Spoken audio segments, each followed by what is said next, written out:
మనుషులకు చాలా కష్టమైందండి తెలుసా.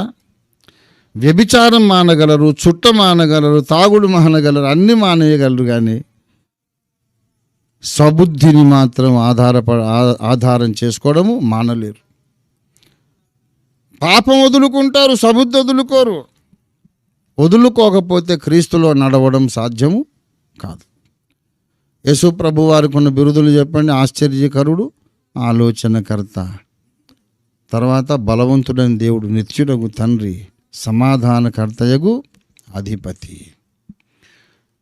మీ ఆలోచన లోపల నుంచి తీసి పారేసుకోవాలి. అసలు ముందు ఒక అన్యుడే ఉండి మారాడు అనుకోండి యేసులోనికి, ఎందుకు మారుతాడు? ముందు ఒక ఆలోచన వచ్చింది, రక్త ప్రోక్షణము లేకుండా పాపక్షమాపణ అసాధ్యము, నా కొరకు రక్తము చిందించిన వాడు యేసయ్య ఒక్కడే అనే ఆలోచన వచ్చినప్పుడే నమ్మి బాప్తిసం పొందాడు. లేకపోతే జీవితకాలం ఏదో భక్తి చేస్తాడు కానీ రక్షణ మాత్రం ఉండదు.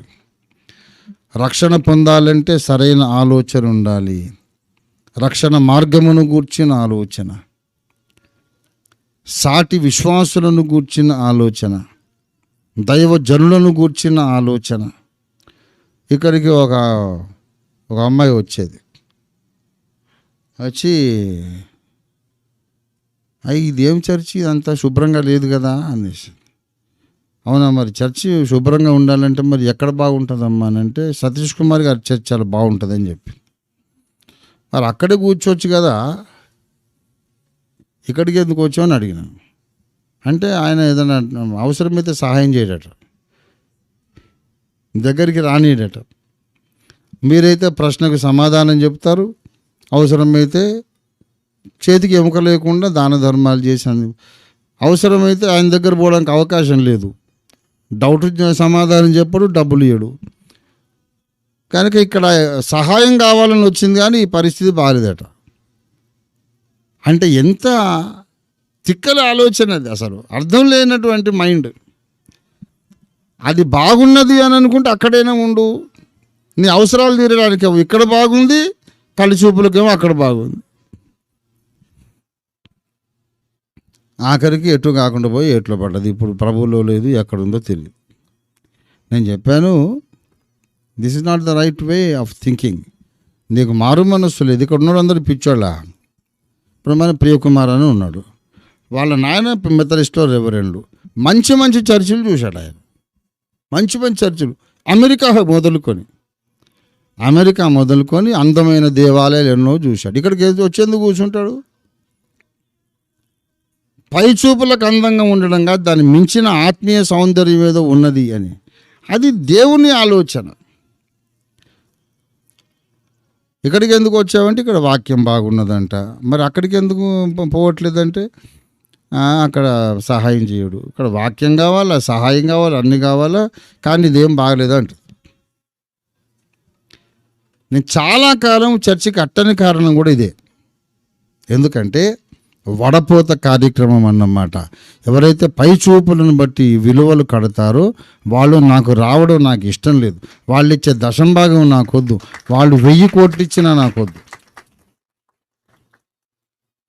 పై చూపులను బట్టి నేను తీర్పు తీర్చను. ఇక్కడ దేవుని సన్నిధి ఉంది, దేవుని మహిమైశ్వర్యం ఉన్నది, ఇక్కడ ఆత్మీయ సౌందర్యం ఉన్నది, ఇక్కడ స్వార్థము లేని గురువు ఉన్నాడు. ఇప్పుడు నా మీద డిపెండెంట్లు అందరూ సొంతిల్లు కొనుక్కున్నారండి, నాకు సొంతిల్లు లేదు. స్వార్థం లేని గురువు చూపెట్టండి, ముందు వీడు కట్టుకుంటాడు ఇల్లు. ప్రభునందు ప్రియులారా, స్వార్థమే లేనటువంటి ఒక మనిషి ఇక్కడ ఉన్నాడు అని గుర్తించి వచ్చిన వాళ్ళు నాకు కావాలి. కానీ నాకే స్వార్థం ఉంటే, అమెరికాలో మొన్న పోయినప్పుడే నాకు పెద్ద పెద్ద ఆఫర్లు ఉన్నాయి. ఇది చెప్తే బాగుంటుంది కొన్ని విషయాలు. ఈపాటికి అక్కడ స్థిరపడి నేను రెసిడెన్స్ అయిపోయి, నేను సిటిజన్ అయిపోయి కోట్లు సంపాదించేవాడిని. కానీ దేవుని ఆలోచన అది కాదు. నోరు మూసుకొని నడవమన్నాడు, వచ్చేసానంతే. దేవునికి స్తోత్రం కలుగును గాక. నీ మనసుకు వచ్చే ఆలోచనలను నీవే వడపోసుకోవాలి. అసలు నీ మనసులో నీ సబుద్ధి అనేది తీసి పక్కన బారేయాలి. ఇది ఓనమాలంటారే ఆత్మీయ జీవితంలో, మహోన్నతుని విద్యలో ఇది ఆరంభమెట్టు. చాలామంది రక్షణ ముందు 5 ఏళ్ళైనా 10 ఏళ్ళైనా 30 ఏళ్ళైనా 40 ఏళ్ళైనా అన్నీ మానేస్తారు, పాపకార్యములన్నీ మానేస్తారు, కానీ స్వబుద్ధి మాత్రం వదలరు. ఎంత పెద్ద డేంజరో చూడండి. నేను చెబుతున్నాను, స్వబుద్ధిని వదిలేసి దేవుని ఆలోచన నేను పాటిస్తాననే మనసు నీకుంటే నీలో 1 చిన్న చిన్న బలహీనతలున్నా దేవుడు క్షమిస్తాడు. కానీ నువ్వు పర్ఫెక్ట్గా నేను జీవించాను అనుకొని కూడా నీ సొంత ఆలోచన ప్రకారం బ్రతికితే నేను దేవుడు తీసి పక్కన మారేస్తాడు. ఇవాళ చాలామంది ఊహల్లో బ్రతుకుతున్నారు, పరలోకానికి వెళ్దాం అనుకుంటున్నారు కానీ వెళ్ళరని నేను చెబుతున్నా. చాలామంది పరలోకానికి వెళ్దాం అనుకుంటున్న వారు వెళ్ళరు. నా ఆలోచన ప్రకారం ఏం చేసావు నువ్వు అని అడుగుతాడు ఆయన. ఇది ఎందుకు ఇంత సీరియస్ అంటే, దేవుని ఆలోచన అనేది ఇక్కడ కూర్చోకుండా ఈ తలకాయ, పాత తలకాయ, మట్టి ఆలోచనలు, ఆదాము ఆలోచనలు, మానవ సహజమైన అంచనాలతో నేను పరలోకానికి వెళ్ళాను అనుకోండి, రెండోసారి నేను ఒక లూసిఫర్ అయిపోతానేమో. అసలు లూసిఫర్కు ఎందుకు వానికి అంతా తిరుగుబాటు చేయాలని ఆలోచన వచ్చింది? దేవుని ఆలోచన వాని ఆలోచన కాలేదు. దేవుడు తన కుమారుని సమస్తమునకు వారసునిగా నియమించాడు. ఈ ఆలోచన వారికి నచ్చలేదు.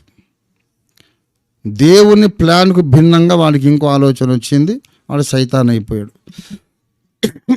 మనము కూడా మన సొంత ఆలోచనలతో పరలోకానికి పోతే నెక్స్ట్ సైతాన్ మనమే. మళ్ళీ ఈ కథ అంతా మళ్ళీ తిరగరాస్తాడు ఆయన. ఇంకో సైతాను పరలోకంలో పుట్టడము దేవునికి ఇష్టం లేదు గనక సొంత ఆలోచనలు ఉన్న వాళ్ళని పరలోకానికి రానియడు, ఇంకెక్కడో పెట్టేస్తాడు. కనుక అనుదినము ప్రార్థన చేయండి. నేను ప్రార్థన చేస్తాను మీ అందరి కొరకు, నా కొరకు నేను మీ అందరి కొరకు చేస్తాను. ప్రభువా, నా పిల్లలందరిలోనూ సొంత ఆలోచనలు తీసేయి, స్వబుద్ధి అనేది తీసేయి, ఆయన అధికారమునకు లోబడాలి. ప్రతి ఆలోచన క్రీస్తుకు లోబడినట్లు చెరబట్టాలి. బైబిలే చెబుతున్నాను, నేను నా మనసు కాదు ఇది. దయచేసి 2వ కొరింథీ పత్రిక 10వ అధ్యాయము 5వ వచనం.